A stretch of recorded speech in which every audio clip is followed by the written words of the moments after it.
Hey, my talk today is called Joanna Baillie, Gothic Plays and Psychological Horror.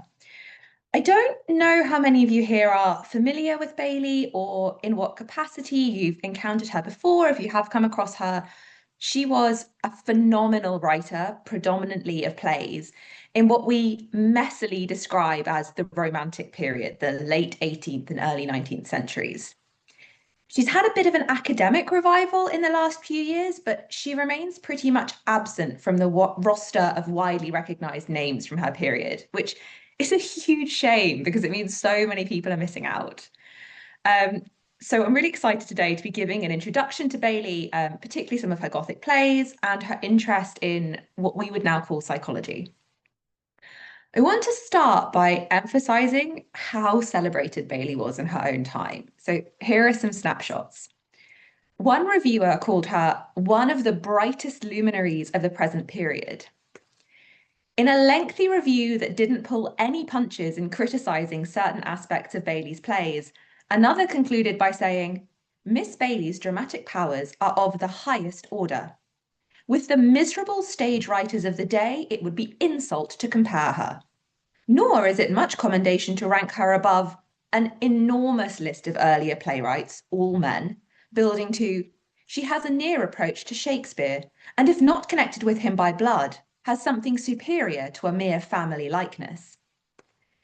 Fraser's magazine expressed absolute delight at the unexpected publication of a 3-volume collection of new plays by Baillie in 1836. A delight equal to that with which we saw these volumes advertised could not have been excited by the promise of a new production from the pen of any other living author whatever. Had we heard that a manuscript play of Shakespeare's or an early but missing novel of Scott's had been discovered and was already in the press, the information could not have been more welcome. She was a big deal. And I think it's tragic that she's so fallen off the radar. So I'm really excited to get to talk about her today. I'm going to start by giving a bit of background and context to Baillie's work. Then I'll introduce her major project, the plays on the Passions. And then I'm going to talk about 3 of her plays, De Montfort, Aura, and Witchcraft. I prepared way too much material for this. So there are some bits where I've just pointed at what I might have expanded on with more time. Please feel free to ask about those. I've included my email on the first slide and the last. Ask any questions at the end as well. I have lots more to say. So, Baillie was born in 1762 in Bothwell in Lanarkshire.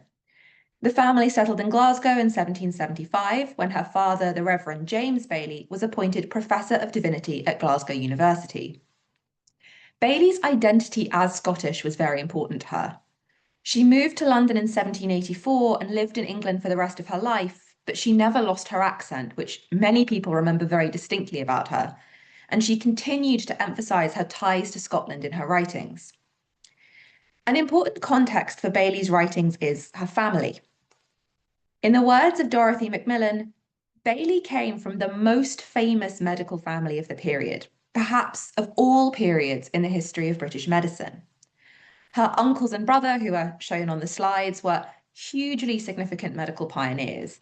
And as is hopefully going to become clear, diagnosis, investigation, and treatment do seem to chime with Baillie's own interests in pathology as expressed in her dramas. Also in this intimidatingly talented family was Anne Home Hunter, who married one of Baillie's doctor uncles. Anne Home Hunter was a poet who wrote the words for a number of Haydn's songs. She was an inspiration for Baillie as a writer, although, as we'll see, it was in drama more than poetry that Baillie made her name. The project that Baillie is best known for is a series of plays in which it is attempted to delineate the stronger passions of the mind, each passion being the subject of a tragedy and a comedy. It's quite a mouthful, so we usually refer to it as plays on the passions. The first volume, the title page of which is on the slide, was published in 1798 anonymously. As the title suggests, this project, which spread across 3 volumes and then some extra plays elsewhere, sought to interrogate the operation and effects of powerful emotions or passions on human psychology. In the first volume were a tragedy and a comedy on love, and A Tragedy on Hatred, published 4 years before its accompanying comedy.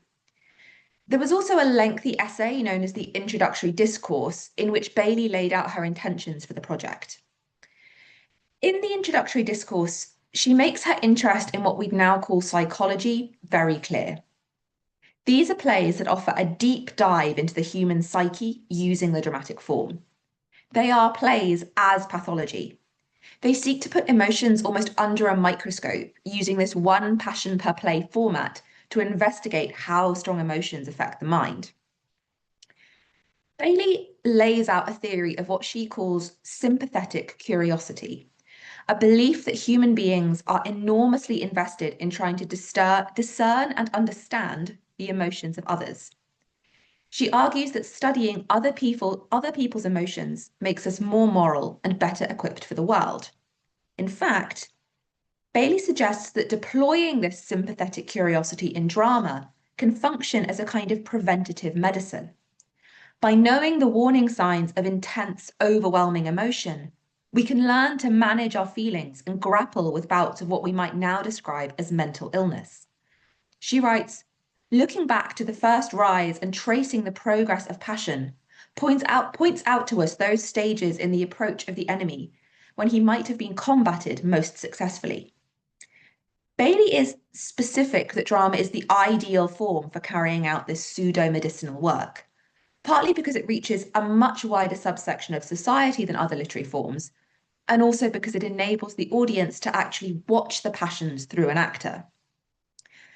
Baillie's theorization of drama in the introductory discourse is frankly amazing, but I'm not going to cover it in much detail here because I want to get onto the plays themselves. In my original draft of this talk, I also wanted to give you lots of information about the theatre in Baillie's time, which sadly I don't have time for, but I'm always happy to talk about it, do some myth busting. I think it's quite a misunderstood period of theatre history, so please feel free to follow up if that's something you're interested in. So, we're starting our investigation today with De Montfort from the first 1798 volume of Plays on the Passions. It was also Baillie's first play to be performed, staged at the Theatre Royal Drury Lane in 1800 and again in 1821. De Montfort is the tragedy on hatred. The title character grapples with an overwhelming hatred for Rosenwelt, whom he's known since they were both boys.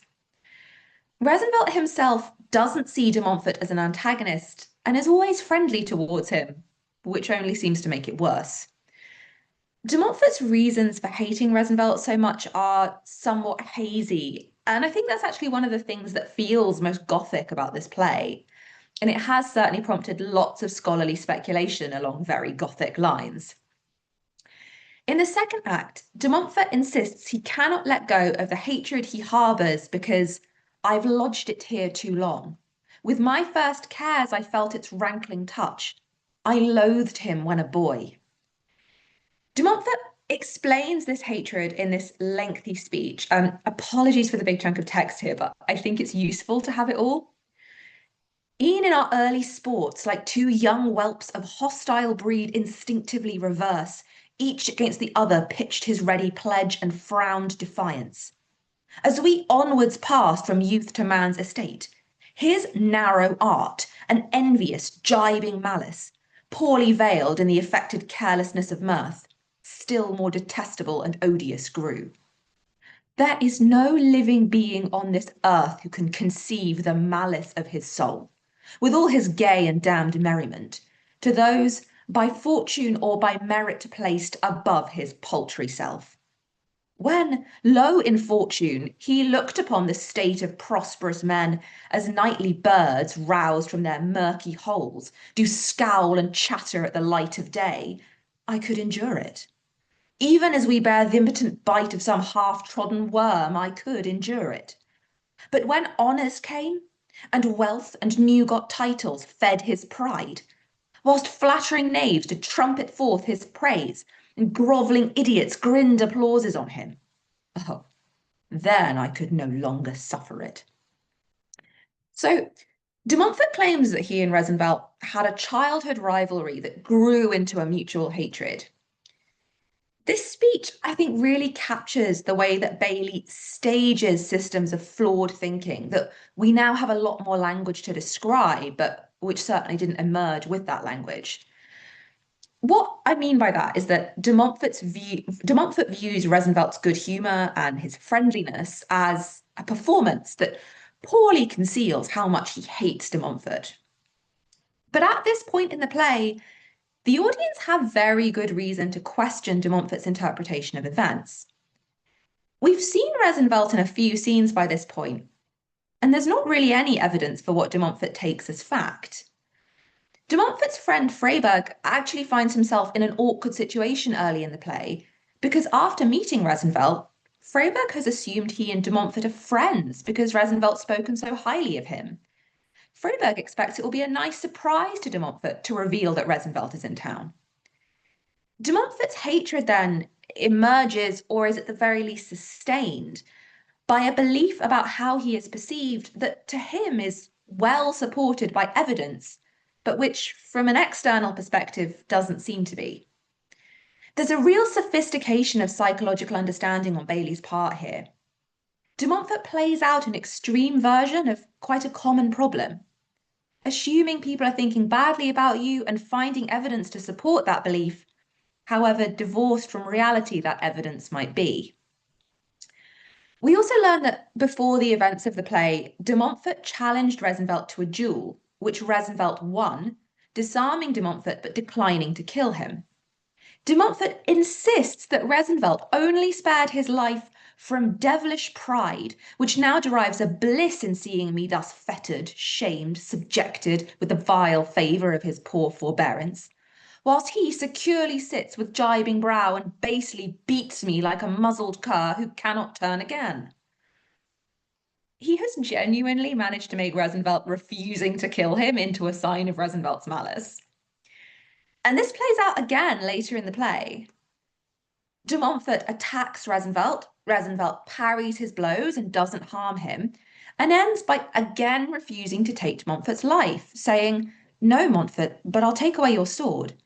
Not as a mark of disrespect to you, but for your safety. By tomorrow's eve, I'll call on you myself and give it back." It's so clear to the audience that this hatred is one-sided, and if anything, Rosenvelt really wants de Montfort's friendship. I want to come back to de Montfort's speech about his hatred, though. Significantly, a major thing de Montfort focuses on here is class disparity. De Montfort claims that Rosenvelt feels malice towards him because de Montfort is wealthier and higher ranking than him. But then de Montfort says that his own hatred became unbearable when Rosenvelt gained honours, wealth, and titles. There is something about envy here, or maybe more precisely, a wavering between envy and jealousy.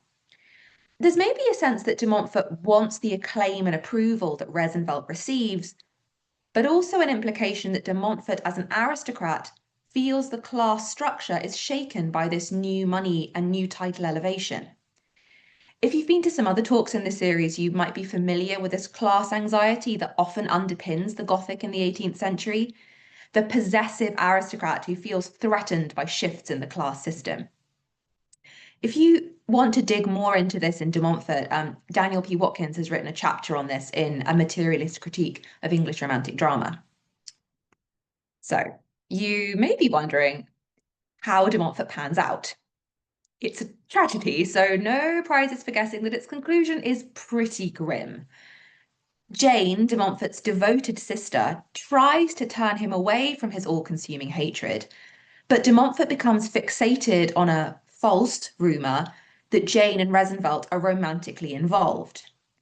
Driven beyond all reason, de Montfort stalks and murders Rosenvelt in the forest. In a convent, that iconic Gothic setting, de Montfort is held awaiting trial for the murder, shut up in a cell with Rosenvelt's corpse. That is the image on the slide now, which is from the printing of de Montfort in the 1808 British Theatre Anthology, edited by Elizabeth Inchbold. One interpretation of this play that emerges in part from de Montfort's poor justification for his hatred is that he is incestuously in love with his sister Jane, and resents the possibility that Resenvelt could be with her when he cannot. Incest is a major Gothic trope, as you may have heard in other Romancing the Gothic talks. Another interpretation is that de Montfort is in love with and or sexually obsessed with Resenvelt himself, and that forbidden desire or the impossibility of its fruition manifests as violence. I think it's fair to say that neither of these interpretations were intentional from Baillie, and we could debate how plausible we find them and could critique some of the implicit associations of sexuality and violence therein too. But mainly, I want to flag that the perceived subtext of taboo sexuality in de Montfort is an important part of its 20th century and later reception as a Gothic text. This really is Baillie's most famous play, and I think it's important to note that this is a significant part of its scholarly reception. Its fame also, I think, is tied to the fact that it was one of a very small number of Baillie's plays that were actually performed. As I said, in 1800, de Montfort was staged at the Theatre Royal, Drury Lane. Star acting siblings, Sarah Siddons and John Philip Kemble, played the fictional siblings. Here's a picture of them together in Macbeth. The staging of de Montfort wasn't hugely successful, to be honest. It was far from a flop, and people praised the performances. But general consensus seems to be that the play didn't work as well on stage as it did to read. The 1821 performance, starring another celebrity actor, Edmund Kean, here he is, again did okay, but not great. Baillie herself implied later that she thought her plays suffered from the cavernous stage spaces they were performed in. London theatres were enormous in this period, bigger than they are now, and obviously there were no microphones, so Baillie's intimate, dialogue-driven psychological dramas were less effective than they might have been. If any artistic directors are here and want to stage a Baillie play in your black box or similar space, please do give me a call. There is another theory, which is that Baillie's lack of stage success is tied to the fact that after de Montfort's opening night in 1800, Baillie's identity as author was at last revealed. And specifically, this means that it was revealed that de Montfort was written by a woman. This theory is put forward by Ellen Donkin in Getting into the Act, Women Writers in London, 1776 to 1829, which I'd really encourage you to go away and read. There's lots of really interesting stuff in there. But I have to say that this specific theory, I'm not really persuaded by personally. I don't think the evidence is very good. Baillie remained well received as a writer when people knew who she was, as we saw at the start of this talk. I can talk at length about the hold this theory has and why I think it's kind of inaccurate, but after I drafted a big long thing about that, I realized I'd be talking for ages about something that wasn't actually Baillie's plays. So if you would like to hear more about that, please do ask, and you have my email as well. But our focus is on Gothic drama. And though I don't think Baillie's gender is key to her lack of stage success, I would argue that a feminist reading of Baillie's plays is key to unlocking one of the most interesting things about her work. And that is that Baillie understands being a woman circa 1800 to be its own kind of psychological horror. The next play I'm going to talk about is Horror, a tragedy on fear. Horror was published in the third volume of Plays on the Passions in 1812.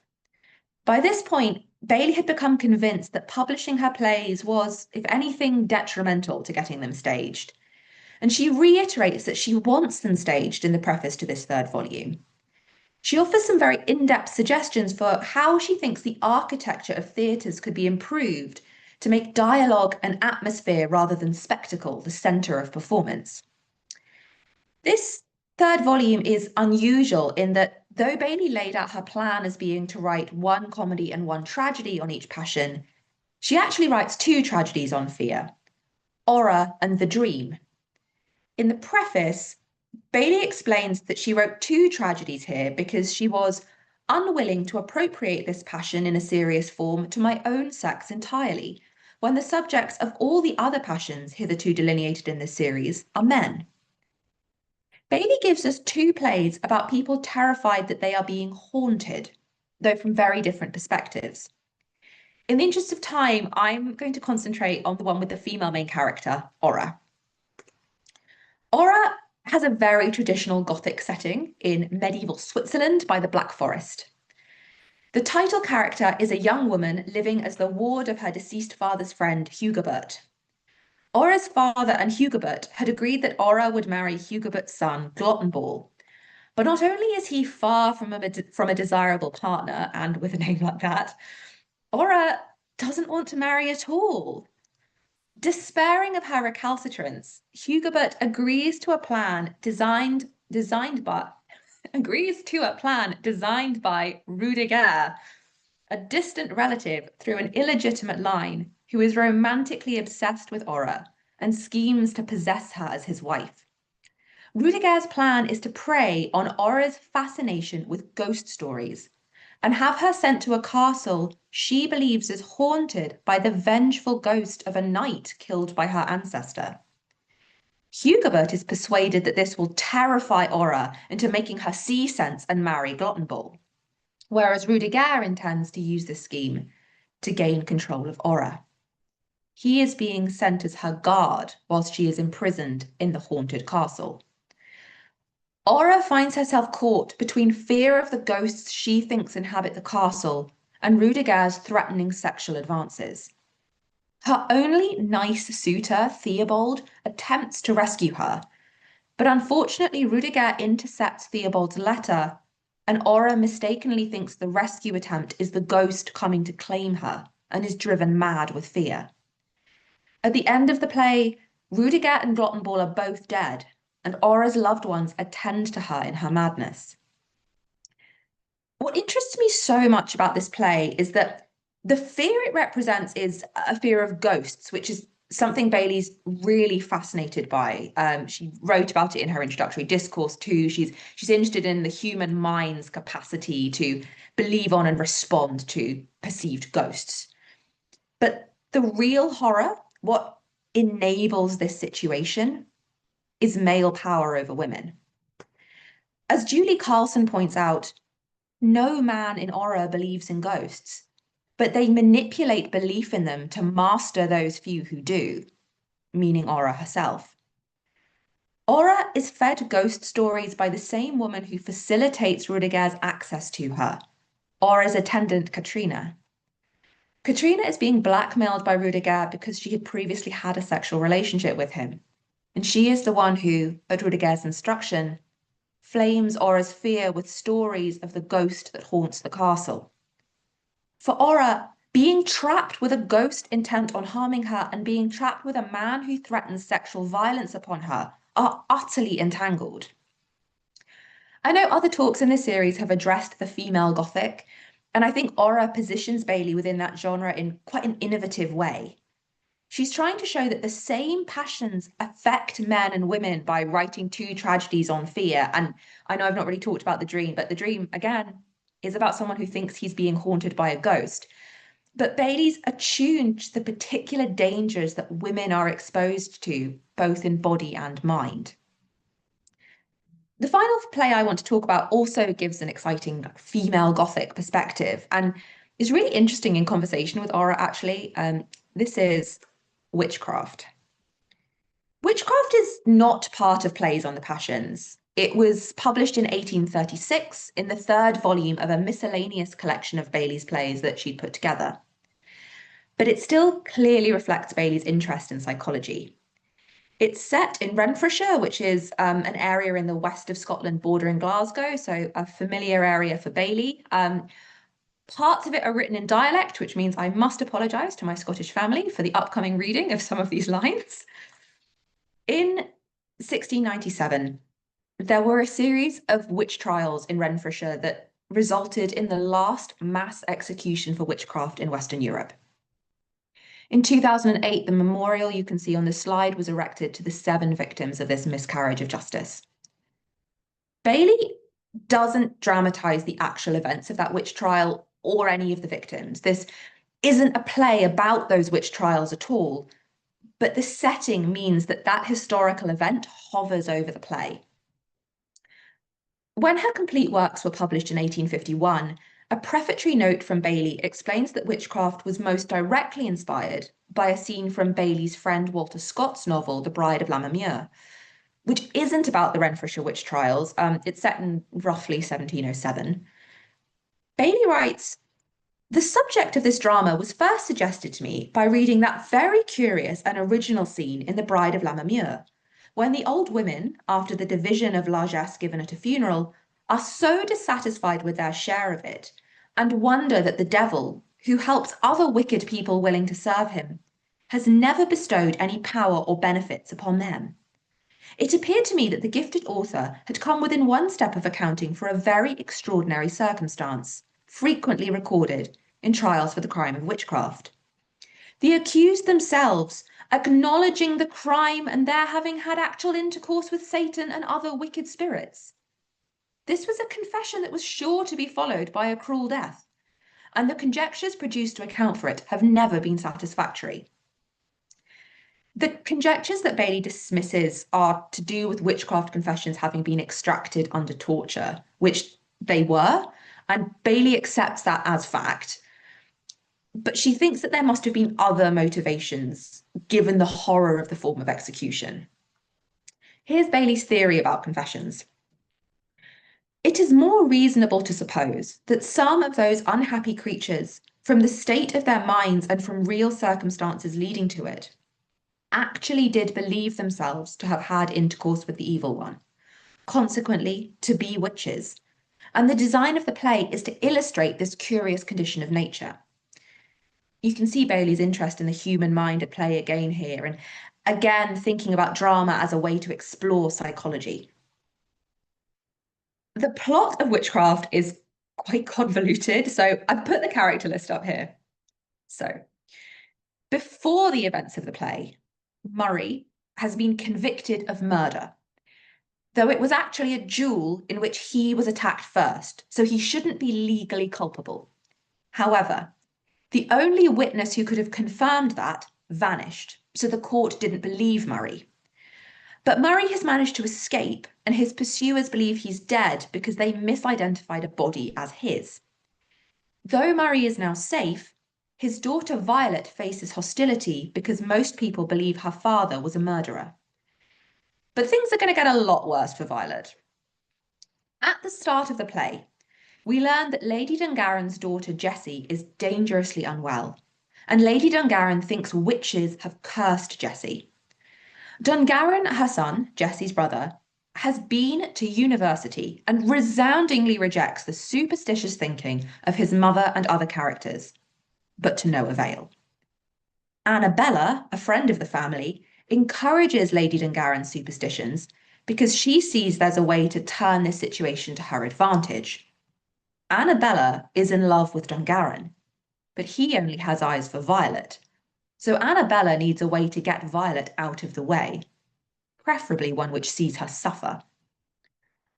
Our three reputed witches, Grizzled Vane, Mary McMurran, and Elspie Lowe, meet on the moor to summon the devil, and meet Murray, who has returned and whom they take to be the devil. Throughout the play, Grizzled Vane is adamant that she is in league with the devil and is capable of working witchcraft, whereas Mary and Elspie can see where Grizzled Vane's perceptions don't quite match up to reality. Violet has also met with her father on the moor and been seen by the minister of the parish, who thinks Violet is one of the witches summoning the spirit of her dead father. When she's accused of witchcraft because of this, Violet can't explain the situation because doing so would mean revealing that her father is still alive and risk him being caught and executed. To seal Violet's fate, Annabella has planted evidence to make it look like Violet was cursing Jessie, and Violet is found guilty. The night before Violet's execution, Dungarron attempts to pull off a heroic rescue with a hidden tunnel that was actually dug for Murray's escape from prison, so it all connects.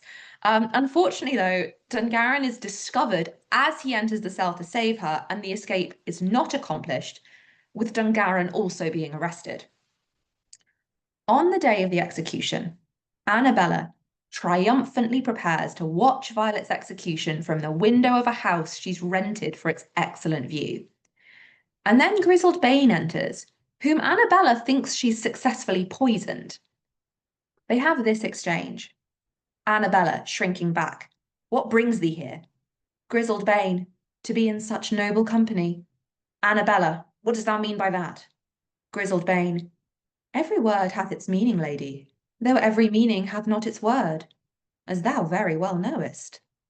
I am great, thou art great, but the greatest of all stands yonder, pointing to the farther corner of the room. Annabella, what dost thou point at? I see nothing. Grizzled Bane, but thou wilt soon, dearest. The master we both serve is standing near us. Chilling! And then they both go to the window to watch the execution, which is our next scene. Violet and Mary McMurrin are being tied to stakes. They are going to be strangled before they're burnt, which Violet has said she's very grateful for. But all hell breaks loose because suddenly everyone is turning up. Murray appears to proclaim Violet's innocence and explain that it was him she was meeting on the moor. Dungarron rushes in, escaped from prison to once again heroically try to save Violet. Then the servant Annabella had tricked into planting the evidence rushes in to also prove Violet innocent. He's described as letting himself down from the wall of a low building, which I just think is a great image in amongst all of this chaos. Then, suddenly, shrieks are heard. The dead body of Annabella is brought on stage, strangled by Grizzled Bane. This isn't enough violence for the Baillie. Baillie is actually like a Scottish version of a bailiff, but I love that Baillie uses her own name for this job title. The Baillie insists that they should still execute poor Mary McMurrin, who never succeeded in hurting anyone, and only wanted to punish her neighbours for not helping her when she was starving. And the sheriff regretfully informs Murray that he must now be imprisoned, awaiting his own execution. But new arrivals on the scene are not done yet. In comes an officer with a very important announcement to deliver to the sheriff. Be it known unto all men that the King's Majesty, with the Lords and Commons in Parliament assembled, have decreed that the law punishing what has been called the crime of witchcraft as a felonious offence be repealed, and it is therefore repealed accordingly. Henceforth there shall no person be prosecuted at law as a wizard or witch throughout these realms, and any person or persons who shall offer injury to anyone as being guilty of the supposed crime of witchcraft shall be punished for such aggression. God save the king. And so Mary McMurrin, too, is acquitted. She says nothing in this whole sequence, by the way. I'm going to talk about Mary McMurrin in a minute. Then, a man who has accompanied the officer delivering this proclamation recognizes Grizzled Bane and explains that she is a miserable woman whose husband was hanged for murder at Inverness some years ago and who thereupon became distracted. She was, when I left that country, kept in close custody, but she has no doubt escaped from her keepers, who may not be very anxious to reclaim her. So Grizzled Bane is in fact a woman who suffered some kind of mental breakdown because of the trauma of her husband being killed. Possibly the trauma of learning he had killed someone. It's sadly not expanded upon much, but basically, again, we have an interest in what dark things the mind is capable of believing and the power of trauma on the mind. In a final twist of events, this man who has identified Grizzled Bane also recognizes Murray. He was the witness who can prove Murray's innocence. He never testified in the first place because, get this, he was kidnapped by pirates. And by the time he got back, he, like everyone else, thought Murray was dead. But now everything's fine. Everyone is acquitted. Violet and Dungarron can get married. Hooray. The final lines of the play, though, feel very Baillie. Dungarron instructs the sheriff as to Annabella's body. The body of this unhappy lady is no subject for pageantry. She shall be interred with decent privacy, and those who have felt the tyranny of uncontrolled passions will think with conscious awe of her end. It's very plays on the passions, isn't it? Right, there is so much to witchcraft, and I don't think I can entirely do it justice in the time available, but hopefully the plot summary has made you want to read it, and I'm just going to headline some things that I think are really exciting about it. The first is this clash of superstition and Enlightenment knowledge. The reader in 1836, like Dungarron, knows that there are better explanations for what's going on than witchcraft being involved. But I want you to take a moment to imagine this bit, when Grizzled Bane sees something that Annabella and us as the audience can't. Witchcraft wasn't performed, but try and imagine this on stage. I think it's genuinely frightening and would have you questioning if, at least within the fiction, there is something there. This is back to Baillie's fascination with ghosts and the human mind. This is a moment where the reader or audience experience a moment of doubt. Despite our learning and our logic, we aren't immune emotionally to that powerful suggestion, even if we don't believe in it. And that clash between new evidence-based knowledge and superstitious convictions also plays into the place of the law in this play, which fascinates me. On the one hand, Baillie suggests the law is essential for protecting vulnerable people against the prejudices of others. The new law that comes from the king saves Mary McMurrin not just from the prosecution she's currently under, but from a second threat. The crowd, outraged at this new law and seeing it as the work of the devil, try to kill Mary anyway on the justification that she was condemned under the old law.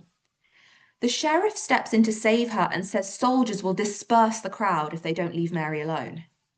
Baillie is really setting up the law as a top-down imposition of moral action on a brutal mob. And yet, the play also shows how badly wrong the law can go. Both Violet and her father are wrongly convicted of something they didn't do. And the mob do have a point that when Mary McMurrin was found guilty, what she'd done was a crime. In two different ways, then, the law has failed to align with what is right and just. And I feel this Deus Ex Machina final scene doesn't really resolve that. Which brings us, finally, back to Mary McMurrin. Her silence to me in this final section is deafening. The last thing Mary says in the whole play is this truly heart-rending exchange before being tied to the stake, when she's reminded that she confessed in court to being a witch.